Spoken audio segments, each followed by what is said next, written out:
വിദഗ്ധ എന്ന് പറയുന്നത് എന്താണ്? ഇസ്ലാമിന്റെ പേരിൽ ഇവിടെ പുതുതായി വരുന്ന ഖുർആനിലോ ഹദീസിലോ ഇജ്മാഇലോ ഖിയാസിലോ പ്രാമാണിക ഗ്രന്ഥങ്ങളിലോ പ്രാമാണികരായിരിക്കുന്ന ഇമാമുകളുടെ വിശദീകരണങ്ങളിലോ ഇല്ല പുത്തൻ ചിന്താധാരകളെ സംബന്ധിച്ചാണ് വിദഗ്ധ എന്ന് പറയുന്നത്. പുത്തൻ വാദങ്ങളെ സംബന്ധിച്ചാണ് വിദഗ്ധ എന്ന് പറയുന്നത്. ആ പുത്തൻ വാദത്തിൽ നിന്ന് സ്വന്തം ചിന്തയെയും ഹൃദയത്തെയും മനസ്സിനെയും നാവിനെയും സംരക്ഷിക്കുക എന്നുള്ളത് നമ്മളോട് കൽപ്പിക്കപ്പെട്ട അമാനത്തിന്റെ ഏറ്റവും വലിയൊരു ഭാഗമാണ് എന്ന് മഹാന്മാരായ മുഫസ്സിറുകൾ നമ്മളെ പഠിപ്പിക്കുകയാണ്. നമ്മുടെ നാട്ടിൽ പരിശുദ്ധ പ്രവാചകൻ സല്ലല്ലാഹു അലൈഹി വസല്ലം തങ്ങളുടെ കാലത്തു തന്നെ ഇസ്ലാം എത്തുകയും ആ ഇസ്ലാമിനെ സ്വീകരിക്കുവാൻ നമുക്ക് ഭാഗ്യം ലഭിക്കുകയും ചെയ്ത നാടാണ് നമ്മുടെ നാട്. 1920-കൾ വരെ ഇത്രയും വലിയ 10, 12, 13 നൂറ്റാണ്ട് കാലം ഒരു മാറ്റവുമില്ലാതെ കൃത്യമായി അന്ന് സ്വഹാബത്തിലൂടെ കൈമാറി കിട്ടിയ ആ ആദർശബോധം നമ്മുടെ യഥാർത്ഥമായ അഹ്ലുസുന്നയുടെ ആചാരം ഇവിടെ നിലനിർത്തുവാനും നിലനിൽക്കുവാനും നമുക്ക് സാധിച്ചു. പക്ഷേ 1920-കൾക്ക് ശേഷം കടന്നു വന്ന വഹാബി പ്രസ്ഥാനം, ആ വഹാബി പ്രസ്ഥാനം പുതിയ ആശയങ്ങൾ ഉണ്ടാക്കുകയാണ്.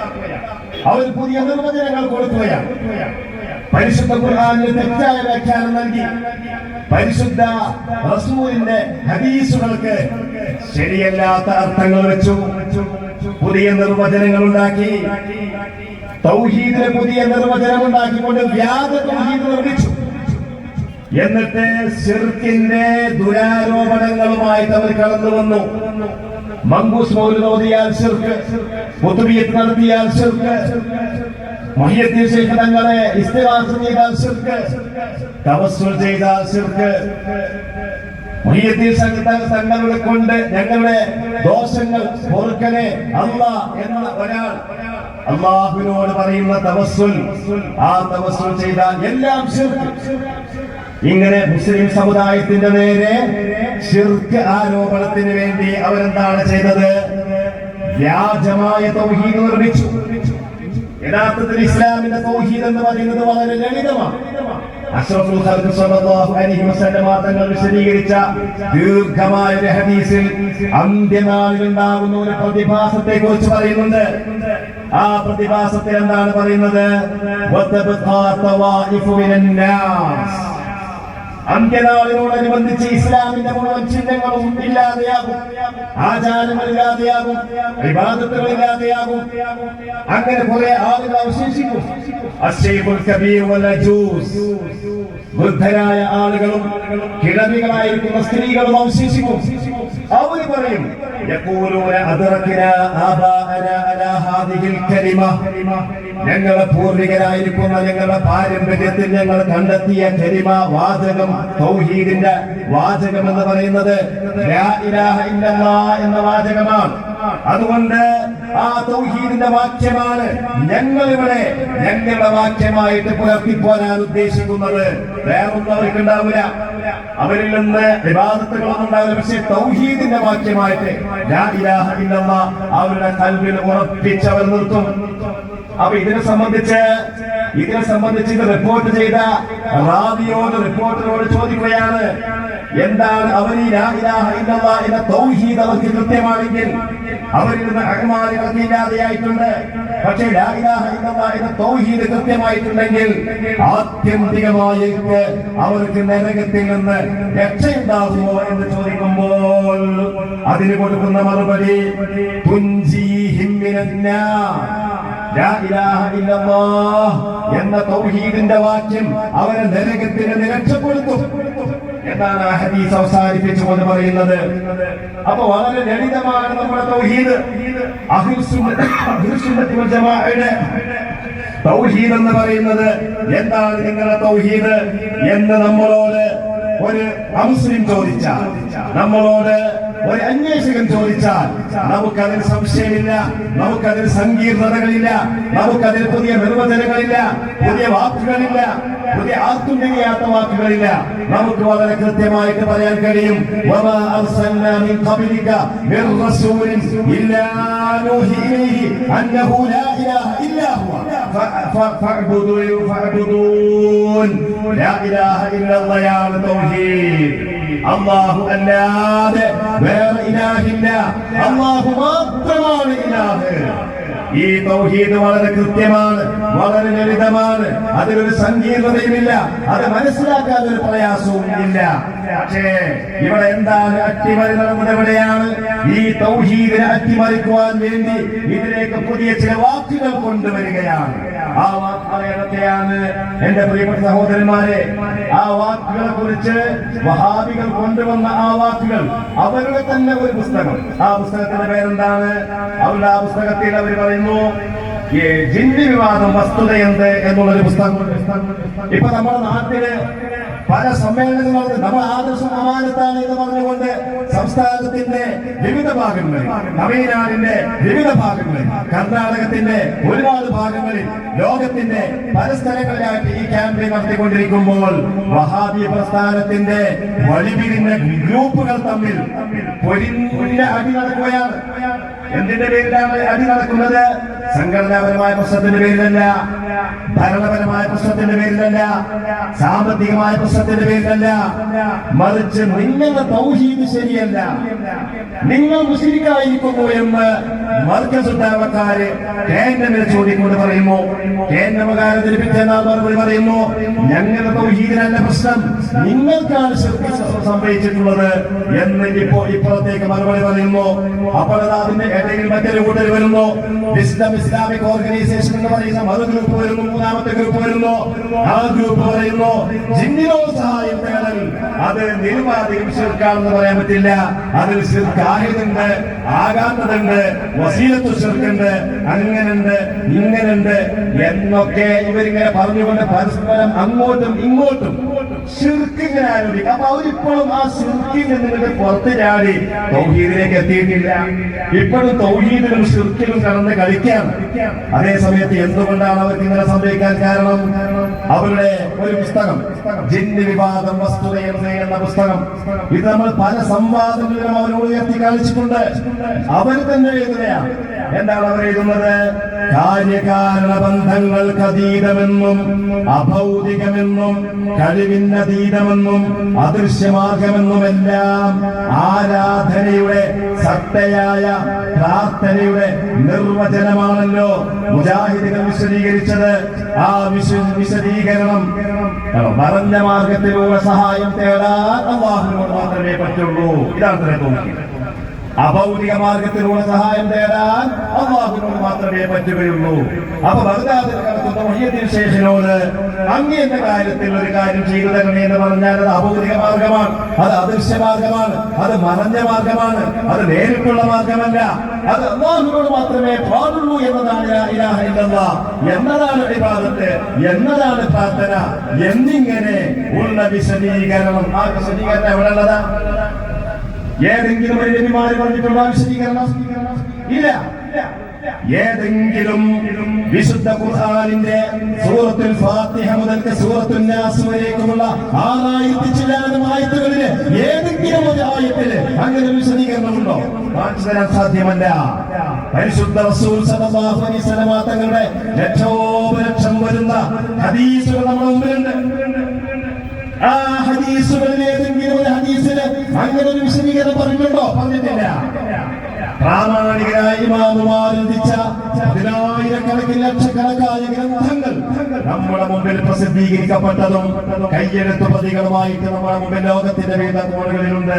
അതിലേതെങ്കിലും ഒരു ഗ്രന്ഥത്തിന്റെ ഏതെങ്കിലും ഒരു പേജിന്റെ ഏതെങ്കിലും ഒരു അരവരിയിൽ ഇങ്ങനെ ഒരു വിശദീകരണം ഈ വഹാബികൾ പറയുന്ന അഭൗതിക മാർഗമെന്നോ അദൃശ്യ മാർഗമെന്നോ കാലികാനബന്ധത്തിനപ്പുറത്തുള്ളതെന്നോ മറഞ്ഞ മാർഗത്തിലുള്ളത് എന്നോ അങ്ങനെയുള്ള സഹായത്തേട്ടം അല്ലാഹുവിനോട് മാത്രം എന്നതാണ് ലാ ഇലാഹ ഇല്ലല്ലാഹ് അർത്ഥം, എന്നതാണ് ഇബാദത്ത്, എന്നതാണ് ദുആ എന്നിങ്ങനെയുള്ള ഒരു വിശദീകരണം അത് ലോകത്തെ ഒരു ഇമാമും പറഞ്ഞിട്ടില്ല, ഒരു ഹദീസിലും പറഞ്ഞിട്ടില്ല, ഒരു പ്രവാചകനും പറഞ്ഞിട്ടില്ല, ഒരു ഖുർആനിന്റെ ആയത്തിലും പറഞ്ഞിട്ടില്ല. ആരാ പറഞ്ഞത്? അവർ തന്നെ ഇനി വെക്കട്ടെ. അവര് പറയുന്നു ആ വിശദീകരണം വിശുദ്ധ ഖുർആനോ പ്രവാചകനോ പറഞ്ഞതല്ല, നാം ആവിഷ്കരിച്ചെടുത്ത ഒരു വിശദീകരണം മാത്രമാണത്.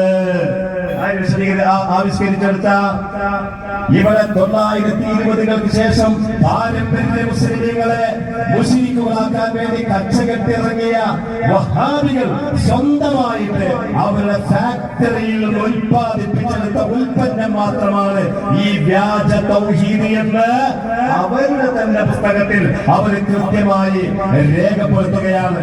എന്നിട്ട് ആ വ്യാജ തൗഹീദിനെ ബേസ് ചെയ്തുകൊണ്ടാണ് നമ്മുടെ മങ്കൂസ് മൗലിദിനെ അവർ വിമർശിച്ചത്, അവർ ചോദ്യം ചെയ്തത്.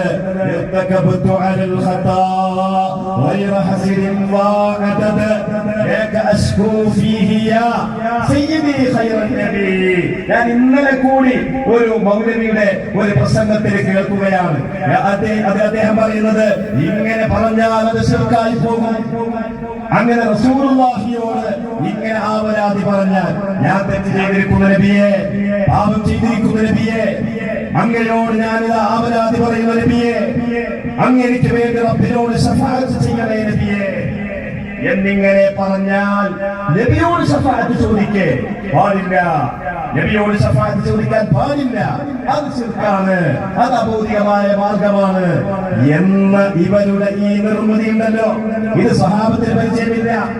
എന്തുകൊണ്ടാണ് പരിചയമില്ല എന്ന് പറയാൻ കാരണം, ഒരു സ്വഹാബി നബിയോട് ചോദിക്കാം, നേരിട്ട് വന്ന് ചോദിക്കുകയാണ്, നബിയെ അസ്അലുക അൻ തജ്അലനി മിമ്മൻ തശ്ഫഉ ലഹു യൗമൽ ഖിയാമഹ, ഖിയാമത്ത് നാളിൽ എനിക്ക് വേണ്ടി ശഫാഅത്ത് ചെയ്യുന്ന ആളുകളിൽ സാധുവായ എന്നെ ഉൾപ്പെടുത്തണേ നബിയേ.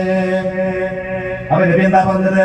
അത് എന്നോട് ചോദിക്കാൻ പാടില്ല, അക്കാതെ റബ്ബിനോട് മാത്രമേ ചോദിക്കാൻ പറ്റുള്ളൂ. അത് തൗഹീദിൽ നിന്ന് പുറത്തു പോകുന്ന ശിർക്കാണെന്നാണോ പറഞ്ഞത്? അല്ല, നബി തങ്ങൾ തിരിച്ച് ചില ചോദ്യങ്ങൾ ചോദിക്കുകയാണ്. മൻ അല്ലമക ഹാദാ, മൻ ദല്ലക അലാ ഹാദാ, മൻ അമറക ബിഹാദാ, ആരാണ് ഇത് നിന്നോട് കൽപ്പിച്ചത്? ആരാണ് ഇക്കാര്യം നിന്നെ പഠിപ്പിച്ചത്? ആരാണ് ഇത് നിനക്ക് അറിയിച്ചു തന്നത്? ആ സമയത്ത് ആ സ്വഹാബി നബിയോട് വളരെ ഭവ്യതയോടുകൂടി വിനീതമായി പറയുകയാണ്, മാ അല്ലമനി ഇല്ലാ നഫ്സി വമാ ദല്ലനി ഇല്ലാ നഫ്സി വമാ അമറനി ഇല്ലാ നഫ്സി. ഇതെന്നോട് എന്റെ മനസ്സാക്ഷി തന്നെയാണ് കൽപ്പിച്ചത്, എന്റെ മനസ്സാക്ഷി തന്നെയാണ് ഇത് അറിയിച്ചത്, എന്റെ മനസ്സാക്ഷി തന്നെയാണ് എന്നെ പഠിപ്പിച്ചത് എന്ന് പറഞ്ഞപ്പോ നബി തങ്ങൾ എന്താ പറഞ്ഞത്? ആയിക്കോട്ടെ, ഞാൻ ചെയ്തു തരാം, ഞാൻ ചെയ്തു തരാം എന്നാണ് നബി തങ്ങൾ മറുപടി പറഞ്ഞത്. അല്ലാതെ ശിർക്കാണെന്ന് പറഞ്ഞില്ല. ഇനി മറ്റൊരു സംഭവം ഞാൻ നിങ്ങൾ മുന്നിൽ വെക്കാൻ ഉദ്ദേശിക്കുകയാണ്. ആ സംഭവം കഴിഞ്ഞ മാസം 13-ാം തീയതി ഇടവണ്ണ സംവാദത്തിൽ വെച്ചുകൊണ്ട് ഞങ്ങൾ ചോദിച്ചതിനെ കുറിച്ച്, ഇന്ന് ആ സംവാദത്തിന്റെ പിന്നിൽ സംവാദം കഴിഞ്ഞതിന് ശേഷം സമ്മർദ്ദത്തിന് വഴങ്ങിയിട്ട് അവരുടെ സ്ഥാപനത്തിലുള്ള ആളുകളെ തൃപ്തിപ്പെടുത്തുവാൻ വേണ്ടി നടത്തിയ വിശദീകരണ യോഗത്തിലോ അതേക്കുറിച്ച് യാതൊരു അക്ഷരം പറയാൻ വഹാബികൾക്ക് സാധിച്ചില്ല. ഏതാണ് ആ സംഭവം? അഷ്റഫുൽ ഖൽഖ് സല്ലല്ലാഹു അലൈഹി വസല്ലമ തങ്ങൾ ഒരിക്കൽ സഹാബത്തിനെ കൂട്ടിയിട്ട് ഒരു വഴിയിലൂടെ നടന്നു പോവുകയാണ്. ആ സമയത്ത് ഗ്രാമീണനായ ഒരു സഹാബിയോടെ കടന്നു വരികയാണ്. ആ സഹാബിയോട് നബി തങ്ങൾ പറയുന്നു, നിനക്ക് എന്ത് വേണമെങ്കിലും ഇപ്പോൾ ചോദിക്കാം, എന്ത് വേണമെങ്കിലും ചോദിക്കാം. ആ സ്വഹാബി തന്റെ ഭൗതികമായ 2-3 കാര്യങ്ങൾ, നിസ്സാരമായ കാര്യങ്ങൾ, എനിക്ക് പാൽ കുടിക്കുവാൻ വേണ്ടി, എന്റെ ഭാരങ്ങൾ ചുമന്നുകൊണ്ടു പോകുവാൻ വേണ്ടി ഏതാനും ഒട്ടകങ്ങൾ വേണം എന്ന ഒരു കാര്യമാണ് നബിയോട് ചോദിച്ചത്. നബി തങ്ങൾ അത് കൊടുത്തു. പക്ഷെ ആ കൊടുത്ത കൂടുതൽ പറഞ്ഞു, ഞാൻ എന്തും ചോദിക്കാമെന്ന് എന്നെ പറഞ്ഞത്. ഈ സമയത്ത് ബനു ഇസ്രായേലിലുള്ള വൃദ്ധയായ ആ സ്ത്രീ മൂസാ നബി അലൈഹി ഇസ്ലാമിനോട് ചോദിച്ചതുപോലെ ഇദ്ദേഹത്തിന് ചോദിച്ചുകൂടായിരുന്നില്ലേ? അപ്പോഴാണ് സഹാബത്ത് ശ്രദ്ധിക്കുന്നത്. പരിശുദ്ധ സഹാബത്ത് നബിയോട് ചോദിക്കുന്നു, ബനു ഇസ്രായേലിലുള്ള ഈ പടുവൃദ്ധയായ ആ സ്ത്രീയുടെ സംഭവം എന്താണ് നബിയെ? നബി തങ്ങൾ പറയുന്നു, മൂസാ നബി അലൈഹിസ്സലാം ഫിർഔനിന്റെ കിരാത മർദ്ദനത്തിൽ നിന്ന് രക്ഷപ്പെട്ടുകൊണ്ട് മൂസാ നബിയും ബനു ഇസ്രായേലുകാരും കൂടി അവര് ഈജിപ്തിൽ നിന്ന് പുറത്തേക്ക് പോവുകയാണ്. പുറത്തേക്ക് പോകുന്ന സമയത്ത് അവർ മറ്റൊരു നാട്ടിലേക്ക് പലായനം ചെയ്യുന്ന സമയത്ത് പെട്ടെന്ന് ഇരുൾ മൂടി, വെളിച്ചമില്ലാതെയായി, സൂര്യപ്രകാശം കെട്ടുപോയി, അവർക്ക് മുന്നോട്ട് ഗമിക്കാൻ സാധിക്കുന്നില്ല. അവരുടെ പ്രയാണം സ്തംഭിച്ചുപോയി. എന്താണ് ഇതിന്റെ കാരണം എന്നതിനെ കുറിച്ച് അന്വേഷിച്ചപ്പോൾ വിവരസ്ഥരായിരിക്കുന്ന ആളുകൾ മൂസാ നബി അലൈഹി ഇസ്ലാമിനോട് പറയുകയാണ്, ഈ നാട്ടുകാർ ഈ നാട്ടിൽ നിന്ന് പലായനം ചെയ്യുന്ന സന്ദർഭത്തിൽ എന്റെ ശരീരം എന്നെ മറവ് ചെയ്ത ഈ ഭൂമിയിൽ നിന്ന് അവർ പോകുന്ന സ്ഥലത്ത് കൊണ്ടുപോയി മറവ് ചെയ്യണമെന്ന് നൂറ്റാണ്ടുകൾക്ക് മുമ്പ് മറവ് ചെയ്യപ്പെട്ട മഹാനായ യൂസുഫ് നബി അലൈഹിസ്സലാമിന്റെ വസിയ്യത്തുണ്ട്. അതുകൊണ്ട് യൂസുഫ് നബി അലൈഹിസ്സലാമിനെ മറവ് ചെയ്യപ്പെട്ട ആ സ്ഥലത്ത് നിന്ന് അവിടുത്തെ ശറഫാക്കപ്പെട്ട ശരീരം എടുത്തുകൊണ്ട് കൊണ്ടുപോവാതെ നമുക്ക് ഇവിടുന്ന് പോവാൻ സാധ്യമല്ല. എവിടെയാണ് യൂസുഫ് നബി അലൈഹി ഇസ്ലാമിനെ മറവ് ചെയ്തിട്ടുള്ളത്? നൈൽ നദിയുടെ തീരത്താണെന്ന് എല്ലാവർക്കും അറിയാം. പക്ഷെ അതിന്റെ കറക്റ്റ് പോയിന്റ് എവിടെയാണ്? കിട്ടൂലല്ലോ. കബർ എവിടെയാണോ ഉള്ളതെങ്കിൽ ആ പോയിന്റിൽ കുളിക്കണം. എവിടെയാണ് കബറുള്ളത് എന്നത് ആർക്കും അറിയില്ല. എല്ലാവർക്കും അത് നൈൽ നദിയുടെ പരിസരമായതുകൊണ്ട്, അവിടെ വെള്ളപ്പൊക്കവും മറ്റുമുള്ളത് കൊണ്ട് അവിടെ കറക്റ്റ് പൊസിഷൻ ആർക്കും അറിയില്ല. പക്ഷേ ഒരാൾക്ക് മാത്രം അറിയാം. പടുവൃദ്ധയായ വയസ്സങ്ങേയറ്റമെത്തിയ നൂറ്റാണ്ടുകൾ ജീവിച്ച ഒരു പടുവൃദ്ധയായ അജൂസായ ഒരു സ്ത്രീ ഉണ്ടായിരുന്നു. ആ സ്ത്രീയെ വിളിച്ചു വരുത്തണം, ആ സ്ത്രീയോട് ചോദിക്കണം. ആ സ്ത്രീക്ക് അറിയാം കറക്റ്റ് പോയിന്റ് എവിടെയാണെന്ന് അറിയാം. ആളെ പറഞ്ഞയച്ചു, സ്ത്രീയെ വിളിച്ചു വരുത്തി. മൂസാ നബി അലൈഹി ഇസ്ലാം ചോദിച്ചു, മൂസാ നബി അലൈഹി ഇസ്ലാം എവിടെയാണ് യൂസുഫ് നബി അലൈഹി ഇസ്ലാമിന്റെ ഖബർ എന്ന് ചോദിച്ചപ്പോൾ അവിടെ കണ്ടീഷൻ അപ്ലൈ. എനിക്കൊരു നിബന്ധന പറയാനുണ്ട്. ആ നിബന്ധന എന്റെ ആവശ്യം നിറവേറ്റി തരികയാണെങ്കിൽ ഞാനത് പറഞ്ഞു തരാം. അതിസങ്കീർണമായ സാഹചര്യം, അസന്നിഗ്ധമായ ഘട്ടം, ഈ സാഹചര്യത്തിൽ അത് നിറവേറ്റി കൊടുക്കില്ല. നിർവാഹകന്റെ മൂസാ നബി പറഞ്ഞു, ഏതാണ് നിന്റെ ആവശ്യം? ആ സമയത്ത് പറയുന്നു, എനിക്കൊരൊറ്റ ആവശ്യമേ ഉള്ളൂ, അൻ അകൂന മഅക ഫിൽ ജന്ന. അതിൽ തരണം മൂസാ നബിയെ, എനിക്ക് സ്വർഗം കിട്ടിയ പോരാ, സ്വർഗത്തിൽ അങ്ങ് എവിടെയാണോ ഉണ്ടാവുക അതേ സ്ഥലത്ത് തന്നെ എനിക്കും കഴിഞ്ഞുകൂടണം. അത് ഒരു തരാണെങ്കിൽ ഞാൻ പറഞ്ഞു തരാം. മൂസാ നബി അലൈഹി ഇസ്ലാം ഒന്ന് തല താഴ്ത്തി. ഉടനെ വഹി വന്നു, അല്ലാഹുവിന്റെ വഹി വരികയാണ്. മൂസാ നബി അവരുടെ ന്യായം എന്താണെങ്കിൽ, അവരുടെ ആവശ്യം എന്താണെങ്കിൽ അത് കൊടുക്കും മൂസാ നബി. മൂസാ നബി അലൈഹി സ്വലാം അതങ്ങൾ കൊടുത്ത സമയത്ത് ആ കിഴവി ആ സ്ഥലം പറഞ്ഞു കൊടുക്കുകയാണ്. നോക്കൂ, നിങ്ങളിവിടെ സ്വർഗത്തിലുള്ള ഉന്നതമായ അംബിയാഇന്റെ മൻസില ആവശ്യപ്പെട്ടുകൊണ്ട് കടന്നു വന്ന ആ ജ്യൂസ് ചോദിച്ചതുപോലെ എന്തുകൊണ്ട് അറാബിയായ ഈ സഹാബിക്ക് എന്നോട് ചോദിച്ചുകൂടായിരുന്നില്ലേ എന്ന് ആരാണ് പറയുന്നത്? അല്ലാഹുവിന്റെ റസൂൽ സഹാബത്തിനോട് പറയുകയാണ്.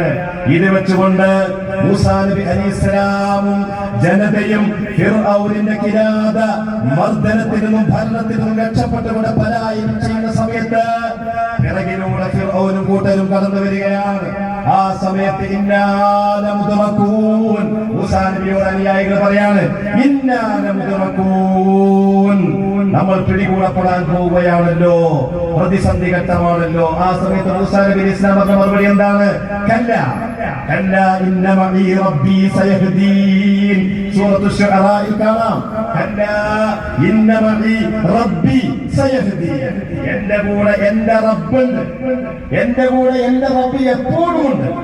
ഇപ്പോൾ നമ്മൾ ഇവിടുന്ന് ഈജിപ്തിൽ നിന്ന് ഫലസ്തീനിലേക്ക് നമ്മൾ പലായനം ചെയ്യുമ്പോൾ നമ്മുടെ ഈ യാത്രാ സഞ്ചാരത്തിലുടനീളം എന്റെ കൂടെ എന്റെ റബ്ബുണ്ട്.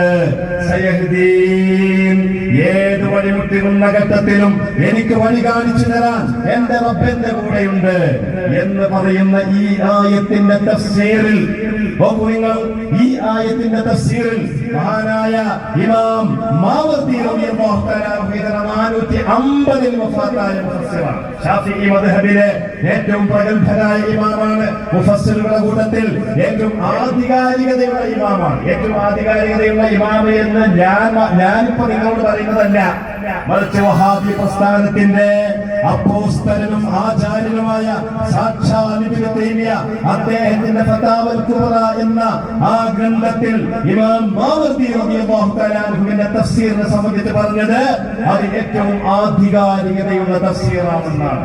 ആ തഫ്സീറിൽ സൂറത്തു ശുഅറാഇന്റെ ഈ ആയത്തിൽ പറഞ്ഞ എന്റെ റബ്ബന്റെ കൂടെയുണ്ട്, ആ റബ്ബ് എന്നെ വഴി കാണിക്കും, എനിക്ക് ഹിദായത്ത് തരും എന്ന് പറയുന്ന ആ ഹിദായത്തിന്റെ വിശദീകരണമായിട്ട് ഞാൻ ഈ പറഞ്ഞ സംഭവത്തെയാണ് രേഖപ്പെടുത്തിയിട്ടുള്ളത്.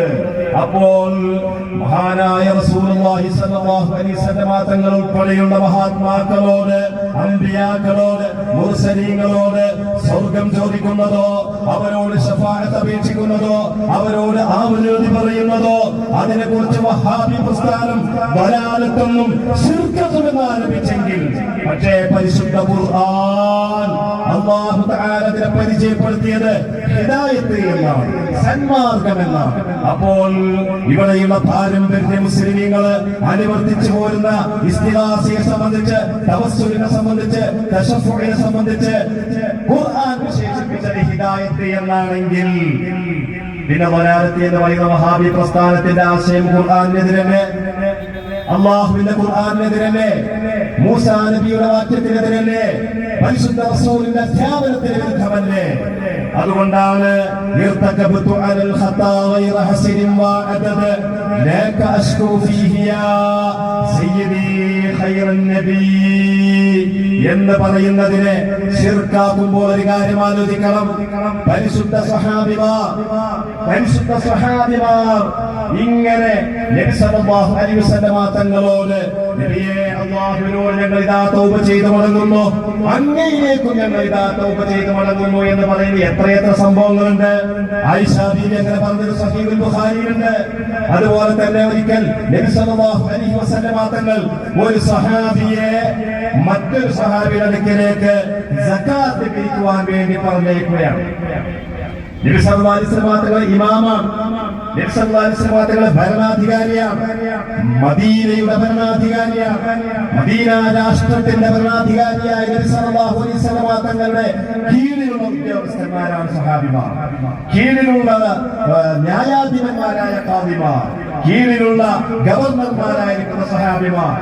ആ സഹാബിമാർക്ക് സക്കാത്ത് പിരിക്കാൻ അവകാശമുണ്ട്. എല്ലാവർക്കും സക്കാത്ത് പിരിക്കാൻ അവകാശമില്ല.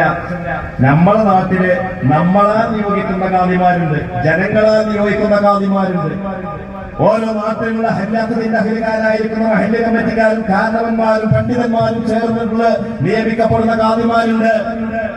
ആ ഖാദിമാർക്ക് ഇത്തരം അധികാരമില്ല. ആ ഖാദിമാർക്ക് സക്കാത്ത് പിരിക്കാനോ സക്കാത്ത് ഏൽപ്പിക്കാനോ അധികാരമില്ല. മറിച്ച് ഭരണകൂടത്തിന്റെ ഭരണാധികാരിയുടെ ഇമാമിന്റെ നായിബായി അസിസ്റ്റന്റായി കടന്നു വരുന്ന ഖാദി അല്ലെങ്കിൽ ഉദ്യോഗസ്ഥർ, അവർക്കാണ് സക്കാത്ത് പിരിക്കാൻ അധികാരം. നബി സല്ലല്ലാഹു അലൈഹി വസല്ലം തങ്ങൾ ഒരു സഹാബിയെ മറ്റൊരു സഹാബിയുടെ വീട്ടിലേക്ക് സക്കാത്ത് പിരിക്കുവാൻ വേണ്ടി അയക്കുകയാണ്. അപ്പോ വളരെ മെലിഞ്ഞൊട്ടിയ കേടുപാടുള്ള ആരോഗ്യം ക്ഷയിച്ച ഒരു ഒട്ടകത്തിനെയാണ് സക്കാത്തിന്റെ ഒട്ടകമായിട്ട് അയാൾ കൊടുത്തത്.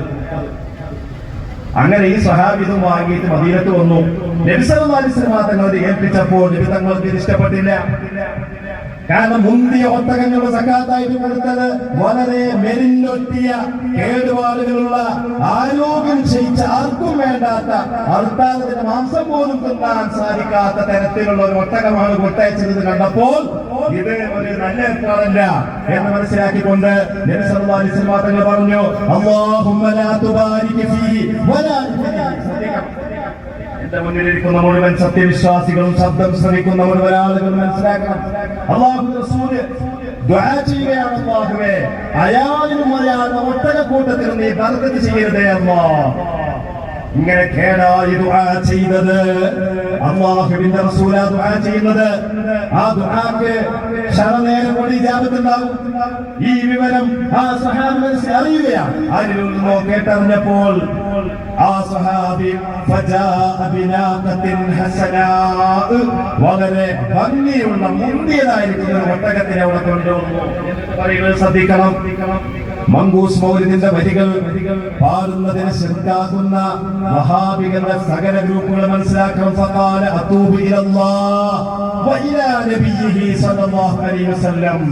ഞാനിതാ അല്ലാഹുവിലേക്ക് ഖേദിച്ചു മടങ്ങുന്നു, അല്ലാഹുവിലേക്ക് തൗബ ചെയ്തു മടങ്ങുന്നു.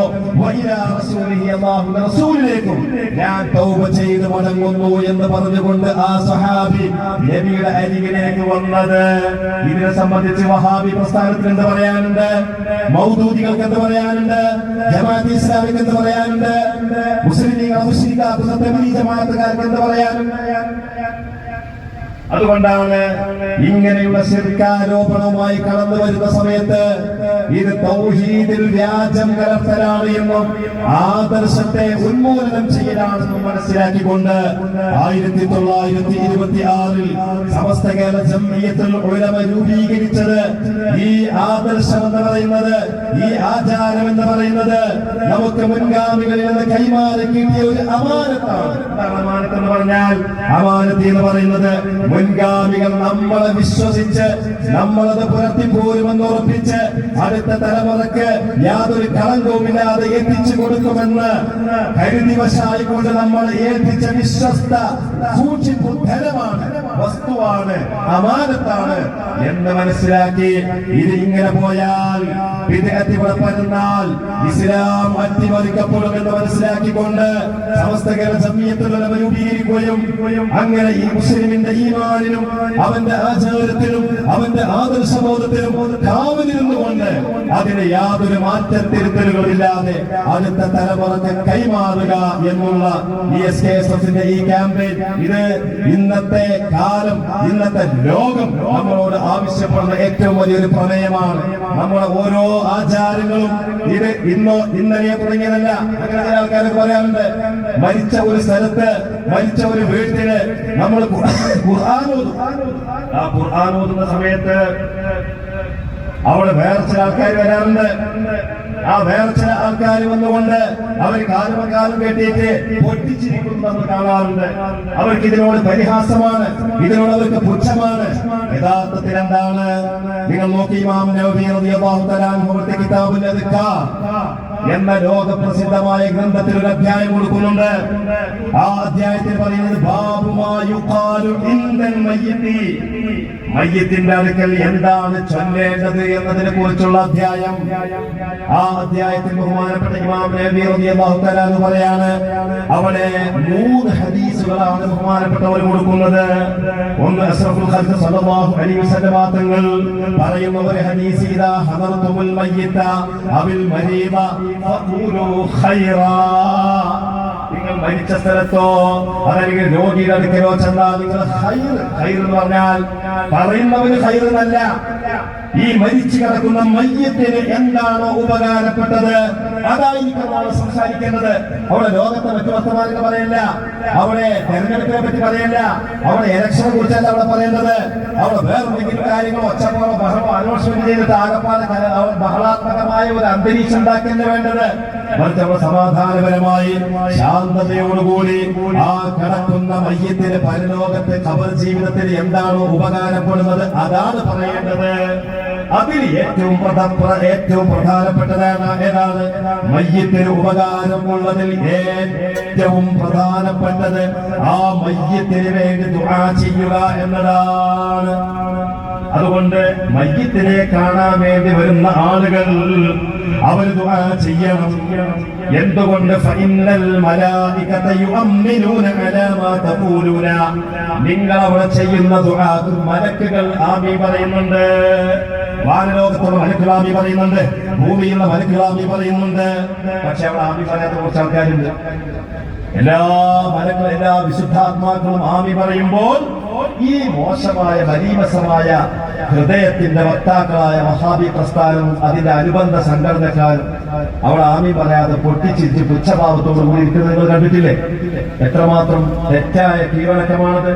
രണ്ടാമതായിട്ട് ഇമാം നവവി റളിയല്ലാഹു തആല പറയുന്നത്, യഖറഉ അലാ മൗതാകും സൂറത യാസീൻ, മരണമാസന്നനായ വ്യക്തിയാവട്ടെ മരിച്ച വ്യക്തിയാവട്ടെ അവരുടെ അടുക്കൽ നിങ്ങൾ യാസീൻ ഓതുക. മൂന്നാമത് ഈ ഹദീസാണ് ഉദ്ധരിക്കുന്നത്. ഈ ഹദീസിന്റെ ബലാബലത്തെ പരാമർശിച്ചതിനു ശേഷം ഇമാം നവവി തങ്ങൾ പറയുന്നു, ഇനി അതിന്റെ ബലാബലത്തിൽ എന്ത് പ്രശ്നങ്ങളും തകരാറുകളും ആര് പറഞ്ഞാലും പക്ഷേ ഈ ഹദീസ് ബലം കുറഞ്ഞതാണെന്ന് ഇത് ഉദ്ധരിച്ച മഹാനായ ഇമാം അബൂ ദാവൂദ് റളിയല്ലാഹു തആല പറഞ്ഞിട്ടില്ല. അതുകൊണ്ട് അത് പ്രാവർത്തികമാക്കേണ്ട ഹദീസാണ്, അത് പ്രയോഗവൽക്കരിക്കേണ്ട ഹദീസാണ് എന്നാണ് ഇമാം നവവി റളിയല്ലാഹു തആല നമ്മളെ പഠിപ്പിക്കുന്നത്.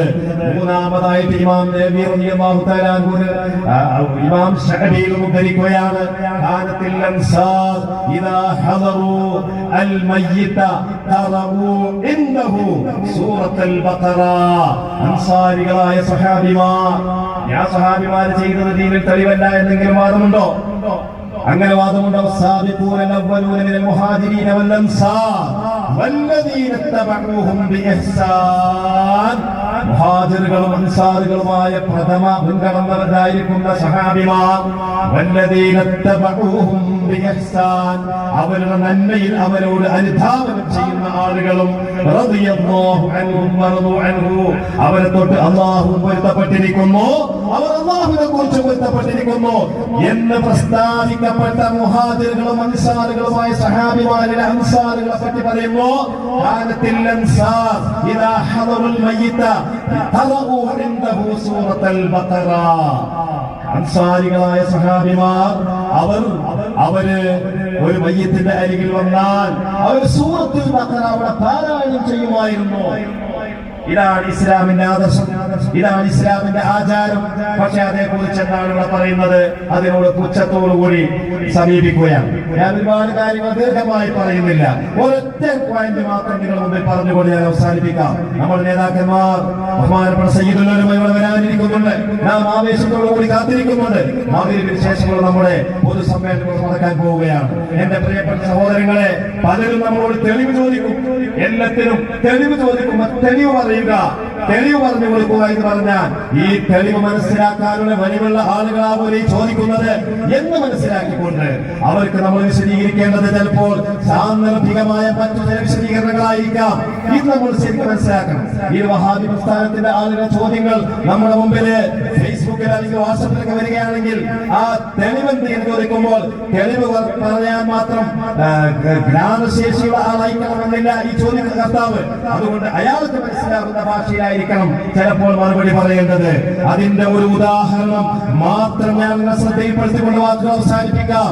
മഹാനായിരിക്കുന്ന ഉസാമത്ത് ബിൻ സയ്യിദ് റളിയല്ലാഹു തആല അൻഹു പ്രഗൽഭനായ സ്വഹാബിയാണെന്ന് നമുക്കറിയാം.